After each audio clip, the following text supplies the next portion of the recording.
भाई सबसे पहले तो चैनल पे 1 मिलियन कंप्लीट हो चुके हैं, इसके लिए आप सभी का बहुत बहुत शुक्रिया। मतलब मैं कभी सपने में भी नहीं सोचा था कि कभी 1 मिलियन तक पहुंच पाऊंगा। मतलब भैया चैनल स्टार्ट करने के 6-8 महीने बाद तक भी ऐसा लगता था कि बस 1 लाख सब्सक्राइबर कंप्लीट हो जाए, सिल्वर प्ले बटन मिल जाए, जैसे तैसे, और कुछ नहीं चाहिए भैया। गोल्डन के तो सपने भी नहीं देखता था मैं। लेकिन आज जो कि नंबर 1 मिलियन से भी ऊपर जा चुका है एंड लगातार न्यू मेंबर्स ऐड होते ही जा रहे हैं, सो अब फाइनली गोल्डन प्ले बटन घंटा मिलने वाला है।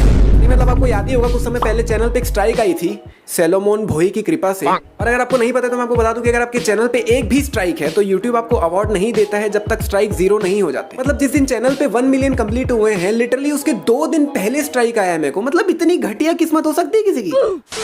एंड बाय द वे, अब जो कि चैनल पे 1 मिलियन हो ही गए हैं, so now it's time for face reveal. अभी मजा आएगा ना भिड़ो। In the count of 3, 2, 1।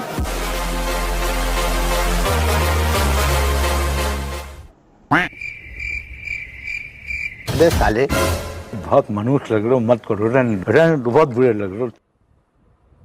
Cut कर देना प्लीज इसे। अबे कौन है बे तू? अरे भाई मैं मिस्टेक काउंटर। चल झूठा। अरे सच्ची में मैं मिस्टेक काउंटर हूँ। एक मिनट, आपको यकीन नहीं हो रहा मैं मिस्टेक काउंटर हूँ? नहीं। चलो कोई नहीं, अब मैं आपको यकीन दिला देता हूँ कि मैं ही हूँ मिस्टेक काउंटर। तो अब जो मैं यहाँ पे करने जा रहा हूँ, सबसे पहले तो please don't try this at home और एनीवेयर एल्स। प्लीज़ इसे आप ट्राई मत कीजिएगा, ये बहुत ही खतरनाक हो सकता है। और अभी यहाँ पे मैं जो करने जा रहा हूँ वो सभी तरह के सेफ्टी मेजरमेंट को ध्यान में रख के किया जाने वाला है। मतलब अभी मैं जो करने जा रहा हूँ वो मतलब पूरे मिस्टेक काउंटर की जो एंटायर टीम है, एक इंसान की, मतलब मैं जो करने जा रहा हूँ वो टीम की देख रेख में किया जाने वाला है, एक इंसान की। मतलब सच्ची बताऊं तो थोड़ा बहुत डर तो मुझे भी लग रहा है, लेकिन अब मुझे आपको यकीन दिलाना ही है कि मैं ही मिस्टेक काउंटर, तो मैं ये करके रहूँगा। भगवान जी आशीर्वाद बनाए रखिए और शक्ति दीजिए ताकि मैं अपने व्यूअर्स को यकीन दिला सकूं और बहुत अच्छी तरीके से वो स्टंट करके इनको दिखा सकूं। शक्ति दीजिए भगवान जी।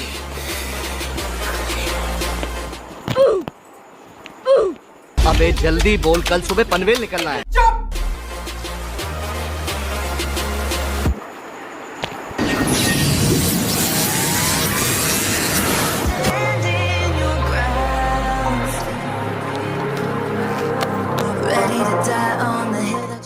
गायब हो गया।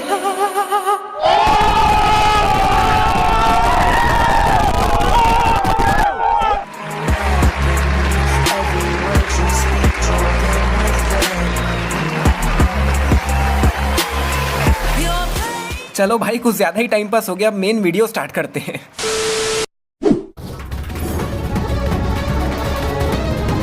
तो कृष्णा की दादी ने एक नया घर बनवाया है और एक बार आप इस घर की खिड़कियों में जरा गौर फरमाइए। नहीं मतलब इतनी खुली खिड़कियां कौन बनवाता है भाई? मतलब इन खिड़कियों में लिटरली कोई दरवाजा भी नहीं लगा हुआ है जिसे ये लोग रात में बंद कर सके। इस सीन में कैमरा स्लोली ऊपर जाते वक्त कंपोज पे फोकस होना चाहिए था और बाकी सब ब्लर होना चाहिए था, बट द ओपी कैमरामैन ने कंपोज को ही ब्लर कर दिया और बाकी सब कुछ फोकस में रखा है। मतलब वाह।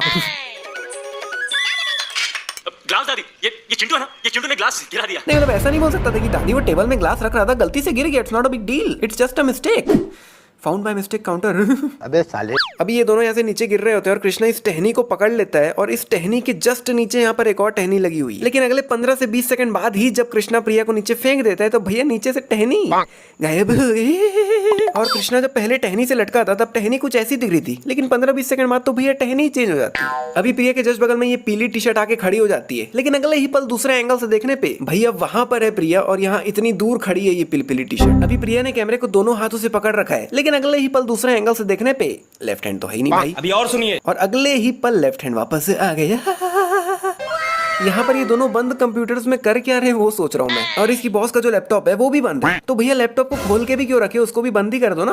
मैंने जब पहली बार पिक्चर देखी थी तब से मैं ये सोचते आ रहा हूँ कि ये जो कांच की ये चीज है भाई, ये हवा में कैसे उड़ रही है यार। मतलब ना नीचे कुछ है ना ऊपर किसी चीज से लटक रहा है, तो मतलब कैसे भाई। और उस समय मैं लिटरली ये सोचता था कि अगर मैं इस चीज पे बैठ जाऊं तो क्या ये मेरे वजन को भी संभाल लेगी, मैं भी हवा में उड़ने लग जाऊंगा कि मतलब, या फिर ये नीचे गिर जाएगा। बाय द वे उस समय मैं सिर्फ 6 साल का था और उस समय यही सब चलता था दिमाग में। यार लिटरली पीछे इतनी जगह खाली पड़ी है, वहां कहीं पार्क कर दे गाड़ी को, मतलब यहीं पे क्यों घुसानी गाड़ी। अभी यहाँ पे 3 कारें किस पोजीशन में रखी हुई है भैया ध्यान से देख लो, लेकिन अगले ही पल दूसरे एंगल से देखने पे तीनों कार गायब हो गई और पीछे एक अलग ही वैन आ जाती है जो कि पहले थी नहीं। अभी कृष्णा के बगल में येलो टी शर्ट में आंटी चलते हुए आ रही है, लेकिन अगले ही पल वो कृष्णा के बगल से गायब हो जाती है और लिटरली कृष्णा के आसपास कहीं पे भी नहीं, लेकिन अगले ही पल आंटी बगल में प्रकट हो गई। जस्ट इमेजिन, मतलब कैमरा किधर है और ये देख किधर रही है। वाह, हमारे नए शो का नाम। मतलब लिटरली इसने अभी तक कृष्णा से बात ही नहीं की, उसको बताया ही नहीं है और पूरा का पूरा एक शो ही खड़ा कर दिया और इतना बड़ा सेट भी लगवा दिया। मतलब वाह, गट्स होने चाहिए भाई। अभी इस माउस के पीछे एक बच्चा खड़ा हुआ है जो कि भैया अगले ही पल गायब हो गया। अब क्या हर बार मैं गायब हो गया करके थोड़ी गाते रहूंगा भाई। हाँ बाबा, फिर मैंने सोचा अगर तुम शूटिंग देख सकते हो तो कर भी तो सकते हो ना। हैं क्या? अगर तुम शूटिंग देख सकते हो तो कर भी तो सकते हो ना। कोई सेंस है इस बात की? नहीं लिटरली ये क्या बात हुई, अगर तुम शूटिंग देख सकते हो तो कर भी तो सकते हो। मतलब अगर मैं किसी को स्विमिंग करते हुए देख लूंगा तो क्या मेरे को स्विमिंग करनी आ जाएगी? मतलब वाह, मतलब जनरली लोग चॉकलेट या चिंगम वगैरह रखते हैं खाने के लिए और ये विक्स की गोली रखी है। मतलब वाह, यहाँ पर कृष्णा के झुकने से पहले ही झुक गया था, लेकिन अगले ही पल वो वापस से आगे झुक रहा है और अभी एकदम से इधर आके कुछ बोलने की जगह कैमरे को देखना चालू कर देता है और लिटरली इसकी शक्ल देख के फट रही है मेरी। और अभी प्रिया ने कैमरा पकड़ रखा है, लेकिन जैसे ही कृष्णा उसे खींच कर ले जाता है तब उसके पास से कैमरा गायब हो जाता है और कुछ समय बाद वापस भी आ जाता है और कृष्णा भी बाइक के ऊपर खड़ा हुआ है। लेकिन वही जब हम इसे सामने के एंगल से देखते हैं तो देखो भाई, कृष्णा बाइक के ऊपर नहीं खड़ा हुआ, बाइक के साइड में खड़ा हुआ है। यहाँ पे कैमरा फिर से गायब हो गया। यहाँ पर कृष्णा अपना राइट हैंड आगे कर रहा है मास्क उठाने के लिए, लेकिन ये तो लेफ्ट हैंड है भाई। मतलब कृष्ण इसे ऐसे ही फेंक दिया, मतलब कोई इज्जत ही नहीं है। यहाँ पे बॉस जो हिंदी में कह रही है ना, मेरे को नहीं लगता कि इसे कुछ समझ आ भी रहे। मैंने सोचा कि तुम ही क्रिश हो और अपनी किडनैपिंग खुद प्लान की। नकली गुंडों की जगह असली गुंडे आ गए। इसने सर्कस में क्रिश को देखा, इसे कृष्णा पे डाउट हुआ और इसने 2 दिन बाद सीधा गुंडे ही मंगा लिए। मतलब वाह, इतने तेजस्वी लोग हैं हमारे पास, इतने शानदार विचार रखते हैं जी। मतलब आप एक बार कृष्णा से बात ही कर लेते, मतलब सीधा ही गुंडे मंगाने की क्या जरूरत थी। अगर आप कृष्णा से बात कर लेते तो वो आपको सारी सच्चाई बता देता कि देखो भाई, मैं कृष्ण नहीं हूँ, क्रिश्चियन कृष्ण है। अबे साले। एंड बाय द वे अब मैं इंस्टाग्राम में कुछ बिहाइंड द सीन्स एंड काफी कुछ डालने वाला हूँ। एंड 3rd चैनल जो मैंने बनाया था, पता नहीं आपको याद भी है कि नहीं, उसके लिए तो मेरे पास लिटरली लिस्ट पड़ी हुई कि क्या क्या अब डालना है, उसमें भी काफी कुछ आने वाला है। सो प्लीज चेक आउट, और हो सके तो प्लीज ट्विटर को भी थोड़ा चेकआउट कर लो यार। लेकिन तुमने उन्हें जवाब क्यों नहीं दिया? क्यों चुपचाप उस लड़कों से मार खाते रहे? नहीं लिटरली में भाई थोड़ा बहुत तो मार ही सकता था। मतलब अगर कोई इंसान कृष्ण नहीं है तो इसका ये मतलब थोड़ी कि बिल्कुल ताकत ही नहीं है उसके अंदर। अभी प्रिया के जस्ट सामने ये लेस का पैकेट पड़ा हुआ है, लेकिन दूसरे एंगल से देखने पे लेस का पैकेट काफी ज्यादा दूर है। और अभी प्रिया टीवी में कृष्णा के जो गांव वाला फुटेज है वो देख रही है और एकदम से 10 सेकंड बाद सीधा सर्कस में जो ब्लास्ट होता है वो वाला फुटेज आ जाता है। लेकिन एक मिनट भाई, बीच के जो वीडियोस है, बीच के जो फुटेज है वो कहाँ गए? नहीं चले, एक बार बाकी सब फुटेजेस को हटाओ। प्रिया ने सर्कस के अंदर कितनी सारी रिकॉर्डिंग की थी, कृष्णा की भी कितनी रिकॉर्डिंग्स की थी, तो वो सब कहाँ है भाई? अभी इन दोनों के बीच में बिल्कुल भी गैप नहीं है, लेकिन वही दूसरे एंगल से देखने पे काफी ज्यादा गैप आ जाता है भाई।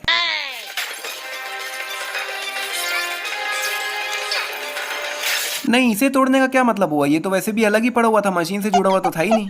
कृष्णा, अगर डॉक्टर आर्य ने वो कंप्यूटर स्टार्ट कर लिया तो उस कंप्यूटर के जरिए वो किस हद तक विनाश कर सकता है। नहीं मतलब मैं सोच रहा हूँ कि अगर कल को डॉक्टर आर्य फ्यूचर देख भी लेता तो क्या ही उखाड़ लेता भाई। नहीं मतलब मैं बहुत सोचा, लेकिन मेरे को ये समझ नहीं आया कि मैं पूरी दुनिया का फ्यूचर देख के पूरी दुनिया का बुरा कैसे करूँ। और अगर डॉक्टर आर्य एक एक इंसान का फ्यूचर देखकर एक एक इंसान का बुरा करने बैठेगा तो हो गया भैया, निकल गई पूरी जिंदगी। तो भाई मुझे तो बिल्कुल समझ नहीं आया, लेकिन मैं आप सभी से एक सवाल पूछना चाहता हूँ कि अगर आप डॉक्टर आर्य की जगह होते तो आप फ्यूचर देख के ऐसा क्या करते कि आप पूरी दुनिया की बर्बादी कर सकते? मेरे को प्लीज नीचे कमेंट में बताओ। इस सीन में मेरे को ये समझ नहीं आता कि यहाँ पर ये लोग बोट में क्यों घूम रहे हैं। मतलब जो बातचीत ये लोग बोट में बैठकर कर रहे हैं वो तो कहीं पर भी कर सकते हैं, इसके लिए बोट में घूमने की क्या जरूरत है? अभी यहाँ पर ये आंटी अकेले ही खड़ी हुई है, लेकिन कृष्ण के मुंडी घुमाते ही कितने ज्यादा लोग आ जाते हैं भाई पीछे।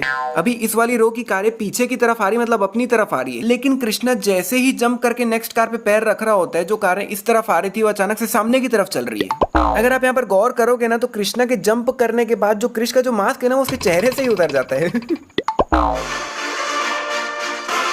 रुको जरा, सबर करो। अरे भाई इतनी क्या जल्दी है तुम लोग को? आने दो ना उसको नीचे आराम से। और अगर पेड़ चढ़कर उस तक पहुंच भी जाओगे तो हवा में क्या ही उखाड़ लोगे उसका। यहाँ पर कृष्णा के जैकेट में जो चेन है वो लिटरली जैकेट से पूरा अलग हो चुका है। अब यहाँ पर एक गार्ड खड़ा हुआ है जो कि अगले ही पल गायब हो गया।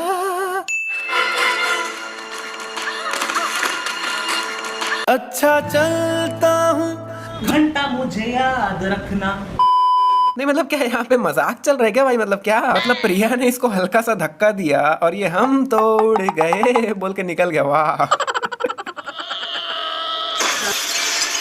अब मुझे अपने बचपन के सवाल का जवाब मिल गया कि अगर मैं इसमें अच्छे बच्चों की तरह शांति से बैठता तो शायद ये नहीं टूटता, लेकिन अगर मैं इसकी तरह कूद के बैठता तो ये टूट जाता, डेफिनेटली टूट जाता।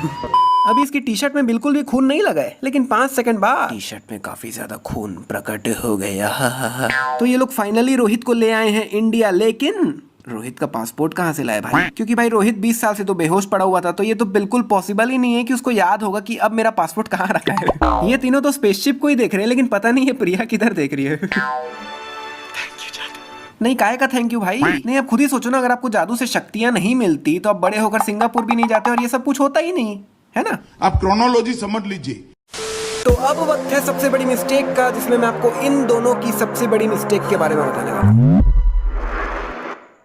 सोनिया मेहरा और उसका पोता कृष्णा कहाँ है फादर? तो मूवी की स्टार्टिंग में ये कृष्णा के प्रिंसिपल के पास आता है और हमें पता चलता है कि ये कृष्णा के प्रिंसिपल के पास 3 से 4 बार आ चुका है और हर बार ये यही पूछता है कि कृष्णा और उसकी फैमिली कहाँ है, जिसमें लिटरली ये गुंडे की तरह बात करता है कि देखिए फादर, आप बहुत बड़ी गलती कर रहे हैं, जितना पैसा चाहिए आप मुझे बताइए, मैं आपको दूंगा। अरे भाई ऐसे कौन बात करता है यार? इनको थोड़ा प्यार से समझाओ ना कि देखिए फादर, रोहित सिंगापुर आए थे, 2 साल वहां पर रहे हैं, 2 साल में हमारे बीच में काफी अच्छी दोस्ती हो गई थी, फिर थोड़ा सबूत दो कि ये देखिए मेरे और रोहित की फोटो, और फिर थोड़े और सबूत दो कि वो ऐसे थे वैसे थे, हम यहाँ गए वहाँ गए। देन उनको प्यार से बताओ कि देखिए फादर, बात ऐसी है कि रोहित जिंदा है और अभी सिर्फ उन्हें एक ही इंसान बचा सकता है और वो है उनका खुद का बेटा कृष्णा। यस, अगर ये इस तरह से बात करते तो आई थिंक फादर इनको एड्रेस दे देते। मैं कंप्यूटर गलत हाथ में नहीं जाने दूंगा, मैं सब तोड़ दूंगा। जब यहाँ पर रोहित को पता चलता है कि डॉक्टर आ रहे हैं तो साला बहुत बड़ा डीके बॉस निकला।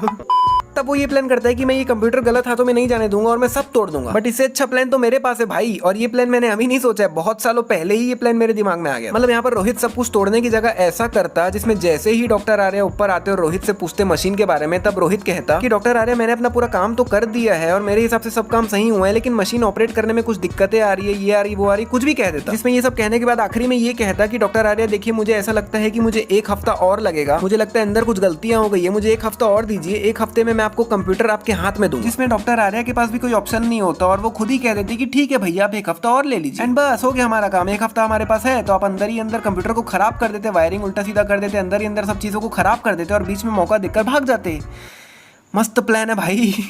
मस्त प्लान है। तो भैया ये वीडियो यहीं पे होती है समाप्त। अगर पसंद आई है तो लाइक, शेयर, सब्सक्राइब, कमेंट सब कुछ कर लो और हम मिलते हैं नेक्स्ट वीडियो में।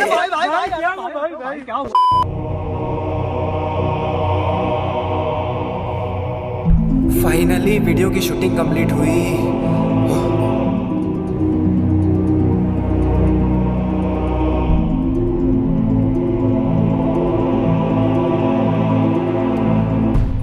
वाह, क्या एक्टिंग कर रहा है।